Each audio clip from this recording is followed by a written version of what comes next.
كل سنة وانتم طيبين ومعانا ومعاكم دايما معيدين. النهاردة هنعمل وليمة العيد الكبيرة الشهية اللي انتوا شايفينها قدامكم دي. تعالوا نتفرج مع بعض كده. فيها كمية حاجات حلوة يا لهوي. هنعرف دلوقتي بالتفاصيل هنعملها ازاي وازاي هننجز الوليمة ديت في ثانية، وهتطلع لنا بالنتيجة الجميلة اللي انتوا شايفينها دي على طريقة الشيف براك. هو مش احسن مننا في حاجة، زي ما بيعمل هنعمل وهنطلع طعم احلى 100 مرة طالما عاملينه بحب، علشان خاطر نتجمع كلنا في العيد عليها وناكلها سوا. وممكن نغير شوية بقى من الأكل التقليدي، بناكل فتة دايما في العيد، برضه ناكل الفتة على عيننا وعلى راسنا ما قلناش حاجة. بس إيه المشكلة لما ندخل المحشي برضه مع الولايم؟ برضه المحشي ليه مكانته في قلوبنا. يلا بينا نبدأ ونشوف هنعمل الوليمة دي ازاي. هسيبكم شوية مع الطبق وهنشوف وصلنا للنتيجة المبهرة التحفة دي ازاي.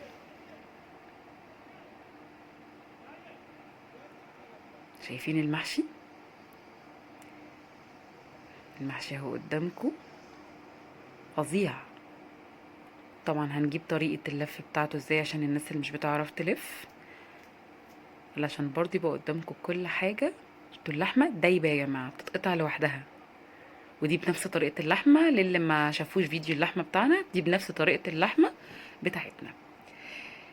يلا بينا بقى نبدأ ونشوف هنعمل ايه بالظبط. عندنا اول حاجة هنبدأ بيها الكرنب، زي ما انتوا شايفين كده انا سلقت الكرنبة وهبتدي اشيل العرق من الورق. تمام. طريقة السلق طبعا بتاعة الكرنب يا جماعة مية سخنة وكمون فقط لا غير. بنقطع بعد ما بشيل العرق زي ما انتوا شايفين كده، وببدأ امسك المستطيل ده بقى اللي انا قطعته زي ما انتوا شايفين، واقطع بايدي كده شكل الورقة اللي انا بحشيها متساوي كده بالشكل اللي انتوا شايفينه ده، واحطه فوق بعضه. باخد الناحية التانية اهو، انا قطعت طبعا العرق كله مرتين. ببدأ ان انا افصل بايديا حاجة في منتهى السهولة، ما تاخدش مني وقت تماما تماما. همسك الكرنباية كلها وهتتعمل بنفس الطريقة اللي انتوا شايفينها كده. افصل بنفس المسافة اللي انا عايزاها. عايزة اللفة كبيرة صغيرة انا اللي بتحكم في شكلها، زي ما انتوا شايفين بالطريقة دي. تمام. ببدأ بقى ان انا اعمل الكرنباية كلها بنفس ايه الشكل. هقطع لكم واحدة تانية، بقطع العرق من فوق كده. طبعا العرق ده ما بيتحشيش، وبروح لفاها رول كده على بعضها، واقطع بالسكينة 3 قطعات، يعني قطعة وقطعة يبقوا 3 قطع، 3 مجموعات. وابتدي برضو افصلها زي ما انتوا شايفين. حاجة سهلة جدا وما بتاخدش منكم وقت خالص. يعني الطريقة دي هتخليكوا تقطعوا الكرومباية في ثانية وتعملوا الورق بتاعها في ثانية. شايفين؟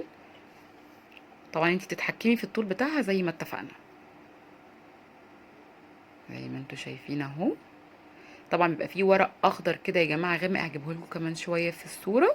الورق الاخضر ده بستخدمه في ان انا بحطه في الحله من تحت، لو شفتوه في الطبق اهو.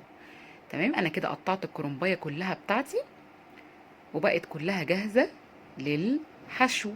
هحط الورق الاخضر الزيتي الغامق قوي اللي بيبقى على الكرنبايه من بره في ارض الحله، وهبدا احشي. هجيب الورقه قدامي وهحط كميه الرز بتاعتها وهحطها في الحله. هجيب الورقه اهو تاني، هوريكوا اكتر من واحده. احط الورق واسويه كده ارصه زي السطر والف. طريقه حشو الكرنب طبعا اسهل كتير من حشو ورق العنب، لان انا بلف رول على طول اهو. اجيب الورقه واحطها على ايديا، مش قادره على ايدي احطها في طبق وارص الرز. لازم بس اخليه زي السطر والفها، وانا بلف ابقى بلفها باحكام زياده علشان تبقى قافله على نفسها ما تسيبش في الحل. تاني احط الرز والف عليها بالشكل ده. حاجة سهلة جدا. مرة على مرة على مرة هتلاقي ايديكي خدت على اللف ده، وبقيتي تظبطيها بإحكام من غير أي مجهود. هنخلص بقى كمية الورق اللي عندنا ديت ونحشي الحلة بتاعتنا ونشوف شكلها عامل ازاي. ادي الحلة اهي اتحشت وخلصناها. شايفين؟ هنبدأ بقى في الكفتة بتاعتنا. عندنا هنا كيلو من اللحمة المفرومة، وعندنا هنا البهارات بتاعة تتبيل الكفتة، القرفة وجوز الطيب والملح والبابريكا، وكمان الحبهان الباودر. تمام. ممكن تحطي الفليفر اللي انت عايزاه. عندنا كمان باكو من البيكنج باودر علشان يخليها فلافي كده. وعندنا البصل المتبل هنا، في طبعا ملح شوية، وعندنا 2 بيضة، وعندنا كمان شوية بقسماط. هنرب البيض كويس جدا، وهننزل بكل الحاجات دي مع بعضها على اللحمة بتاعتي. هنشوف دلوقتي هتبقى عامله ازاي. ونخلطهم كويس جدا مع بعض. البيكنج باودر يا جماعه بيتحط علشان يخلي الكفته وانتوا بتاكلوها كده تحس انها فيها هوا، مش مكبوسه، يبقى حلو قوي واضافه جميله جدا. اللي ما عندوش بيكنج باودر ممكن يحط كمان معلقه نشا او نص معلقه نشا على حسب كميه اللحمه، بتدي نفس النتيجه. بحط البهارات كلها وبحط البيض بتاعي. تمام، البيض بيديني لون حلو جدا برضو. وبحط البقسماط، وعايزين تحطوا كمان شويه بقدونس مفيش مشكله. البيكنج باودر، لو مفيش بيكنج باودر ممكن نستبدله بنشا زي ما قلت. وبحط البصل بتاعي. تمام، ما تنسوش بس الملح ما تضيفوش كتير لان انا اوريدي مملحه البصل زي ما قلت لكم. هعجن الخليط ده كويس جدا زي ما انتم شايفين كده، هيتلخبط حلو قوي قوي قوي. اعجن فيه كده حبه صغيرين لحد ما يتعجن ويبقى ياخد كله من بعضه. هجيب اي حاجه عندي بقى زي القلم كده، او مثلا مسن السكينه، وابتدي اصبع عليه الكفته عشان تطلع زي كفته الحياتي بالظبط، ومخرومه من النص فما تبقاش مكبوسه زي ما بقول لكم. هحط حته الكفته بتاعتي على حسب طول الصباع اللي انا عايزاه والتخانه بتاعته، وابدا ان انا ارفع. ويكون عندي صينيه مش دهنها باي حاجه لان الكفته فيها دهونها. هعمل واحد تاني اهو، هصبعه كويس قوي. تمام،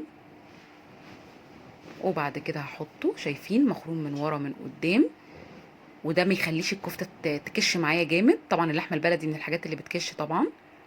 طبعا مش هعمل الكميه كلها قدامكم، بس هقول لكم برده على تكه. بيكون معايا ميه بصل، معايا عليها معلقه زيت بدهن بيها وش الكفته، هوريكم بس سامبل كده. تمام اهو، بدهنها. هخلص الكميه كلها واوريكم شكل الصينيه. دلوقتي انا اهو صبعتها كلها زي ما انتم شايفين. دي قبل ما تستوي وشكلها كده، تخيلوا لما تستوي اديها استوت فجاه اهي. شوفوا شكلها عامل ازاي. تتحط في الفرن لحد ما تاخد اللون. عندي هنا بقى للحمه ميه البصل زي ما احنا قلنا، عليها معلقه زيت وملح وفلفل فقط لا غير، نفس طريقه اللحمه اللي عملناها هنعيدها على السريع عشان الناس اللي ما اتفرجتش على الفيديو. عندي دي لحمه انتركوت. تمام، هبتدي اتبل اللحمه ميه بصل زيت وملح وفلفل فقط. هتبلهم كويس قوي، وفي طاسه سخنه جدا من غير اي دهون هبدا ان انا احط اللحمه بتاعتي. يلا بينا على الطاسه بتاعتي ونشوف هنعملها ازاي. زي ما قلت لكم كان في فيديو شارح ده بالتفصيل، بس عشان الناس اللي ما شافتش. طاسه سخنه قوي، هروح حطاها. طبعا في صوت تش وحاجات فظيعه، بس انا بشرح لكم عشان عايزاكم تسمعوا صوتي اكتر علشان كل الناس يبقى الدنيا واضحه بالنسبه لها. تاخد اللون، وهبدا اقلب في اللحمه يمين وشمال لحد ما تديني اللون اللي انا عايزاه.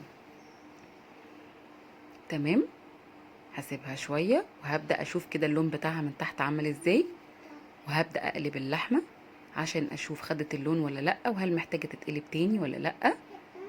تمام، هقعد اقلب فيها لحد ما تاخد اللون بتاعي.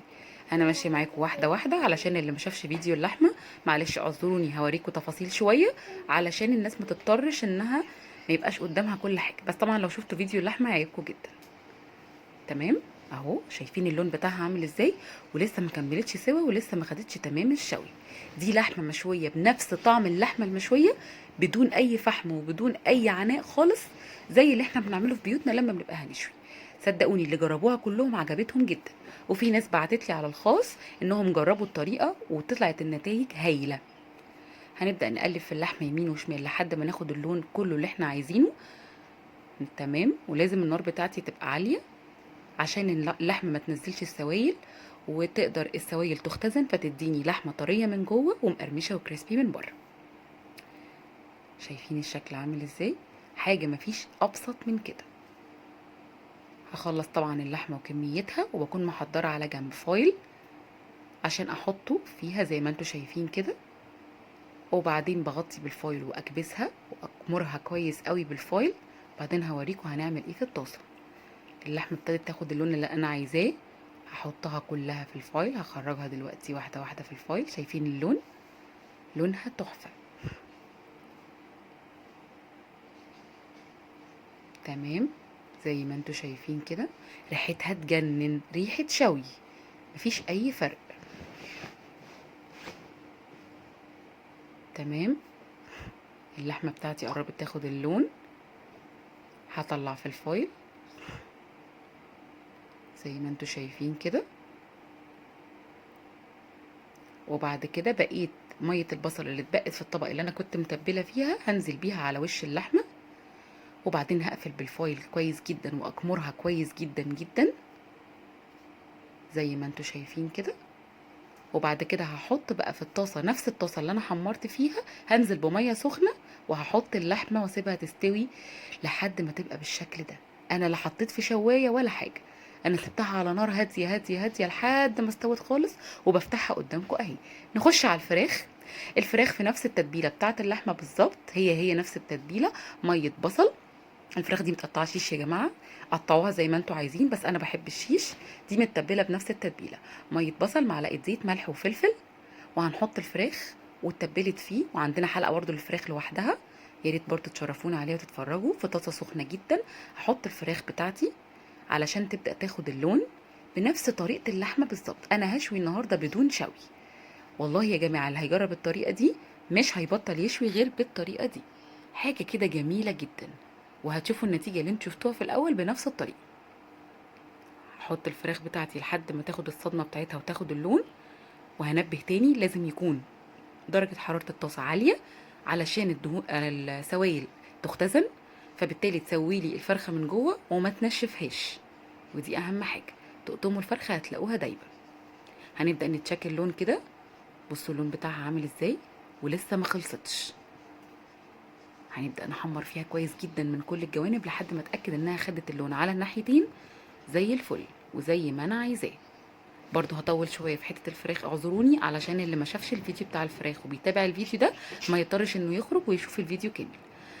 طبعا احب انه يشوف الفيديو كامل، هيستفاد اكتر لان قايله فيه نصايح اكتر، لكن انا بديكوا على قد ما اقدر الطريقه بالتفاصيل عشان ما اكونش ممله وفي نفس الوقت اكون حاصره كل حاجه.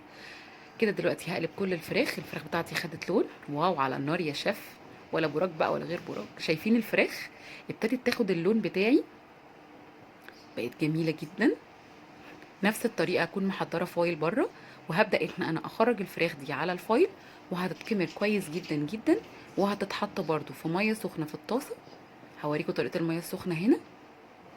هبدا ان انا اطلعها على الفويل بتاعي. شايفين اللون جميل جدا جدا، ولسه الفراخ بتاعتي ما خلصتش. هطلع كل الكميه اللي عندي، وهبدا ان انا اغطي الفراخ واكمرها زي ما قلت لكم. تمام اهو. هغطيها بقى، احط طبعا بقيه ميه البصل برضو زي اللحمه على وشها، وهبدا اغطي كويس جدا بالفويل واكمرها.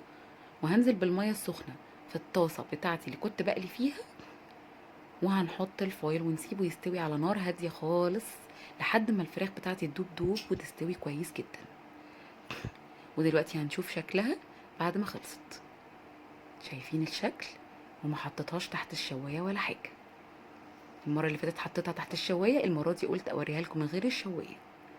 شكلها تحفه وطعمها يجنن. تعالوا بقى نشوف المنظر ده، هسيبكم تستمتعوا. بتاخد قلبي وانت نازل. شايفين يا جماعه المحشي بعد ما استوى؟ تحفه تحفه. كل المحشي ماسك نفسه، ما فيهوش اي حاجه اتفتحت مني خالص. لازم ما نكترش الميه بتاعه السقيه بتاعه المحشي، يا دوبك تبقى مغطيه المحشي حاجه بسيطه علشان ما يعجنش ويبقى بالجمال اللي انتوا شايفينه ده، ولا اروع.